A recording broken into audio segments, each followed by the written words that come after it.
discussing these condominium purchases is sort of the same idea with this GST and HST, you know, what the impact of that's going to be. And that's going to be enormous. I mean, you know, all condo fees are going to go up by 8%. You know, these opening budgets, if you're buying any new condominiums, I mean, the developers always have the opening budget. And if you're acting for people buying from them, you know, you should be telling them right off the bat that the opening budget is good for about the first year. And now with the HST, you know, they can just build 8% on that in the first year even, and then in the second year they're probably looking at a 20 or 30% increase in condo fees. So, you know, this is what we're hearing. We know that HST is going to affect everybody.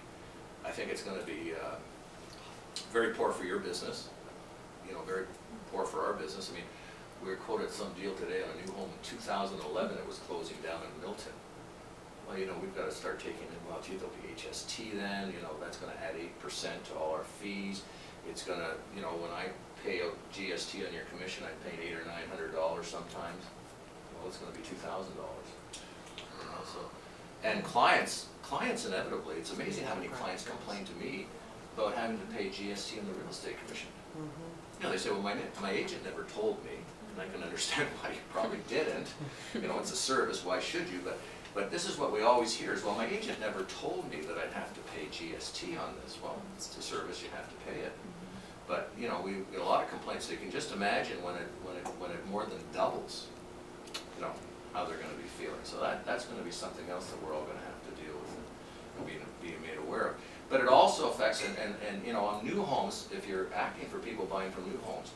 I mean, I had a lady the other day, and the purchase was $404,000. And she said, that includes GST. And I said, well, no, they'll you know, yes, that includes GST. But from $350 on, the GST rebate declines. And as the rebate declines, the agreement provides for that the builder will pay X number of dollars. As the rebate declines, you have to make up the difference. So on $404,000, she says, well, you know, I don't have to pay anything more, do I? And I said, yes, you will. She says, well, I don't understand this. Well, the rebate declines. So I said, you're going to have to pay an extra $3,600 over and above the $404,000. And that was something that nobody had told her. The agents hadn't mentioned this to her or anything else, that, you know, she was going to get stuck with this, and this would appear on her statement of adjustments. So once again, you know, anything over $350 on a new home, as the rebate goes down, the purchaser picks up the builder's difference. Because people inevitably think, well, it's included. So if it's included, I don't have to pay. Now I've got somebody, I got another gentleman calling me, he's buying a $900,000 plus home. And he's saying, it's not closing, this is the one that's closing in 2011. He's saying, well, what if they don't bring in the HST? You know, it's included in my purchase price at $900,000. What if they don't bring it in? How do I get that back? Now that's, I've got to read the agreement, I've got to figure this one out myself. Now how do you get that back? Well, I would assume that if they don't charge us, then it'll just simply come off the top.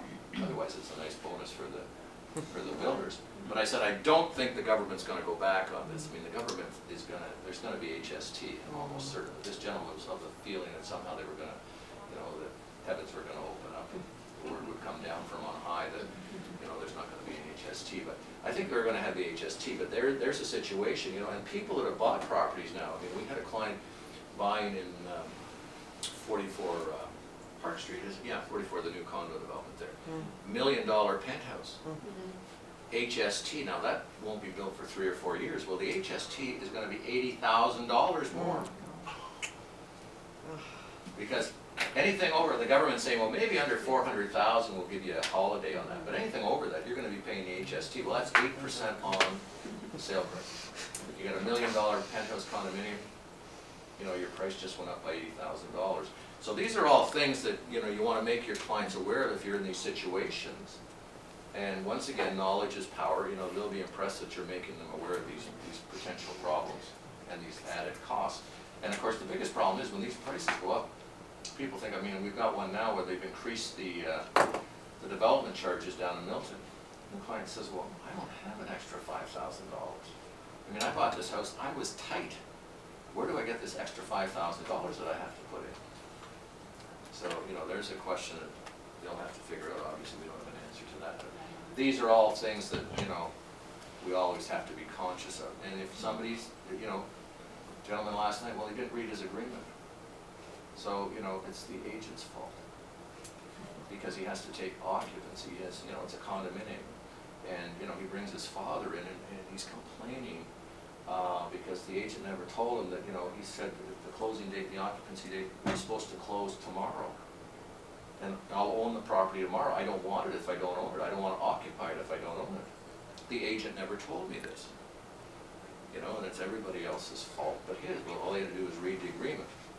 But these are the types of things that, you know, if you're dealing with condominiums, you want to make your clients aware of the fact that, you know, normally in most new condominium developments, there's always an interim occupancy period where they're going to pay an occupancy fee. And everybody, of course, you know, and then his father pipes in last night and says, oh, well, we're paying all this money. What are we getting for this? Well, I said, well, really, you know, it's a ripoff. And I said, well, you know, let's just step back here a minute. This is very common. He says, well, this is a freehold property.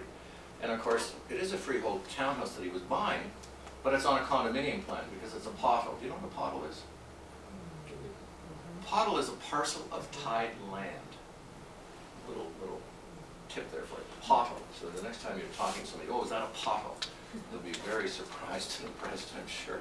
So you've got a pothole, and what a pothole is a freehold townhouse or a freehold home on a condominium plan.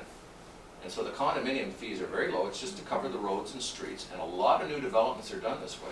So, you know, we hear this from agents, well, it's not a condominium. Well, yes it is.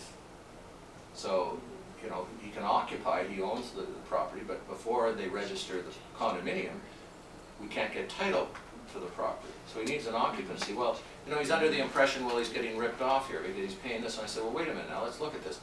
You're paying condo fees as part of the occupancy. Well, you have to pay that if you bought the property tomorrow, so you're not being ripped off on that. You're paying property taxes as part of the occupancy fee.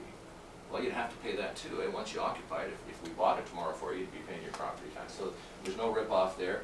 And you have to pay interest on the outstanding balance at 3.7%, which I thought was a pretty good interest rate actually. I said, well, now if you bought it tomorrow, you'd be paying your mortgage, you'd be paying interest on your mortgage as well. So there is no rip-off. You know, it's just in order for them to register the property, it takes time.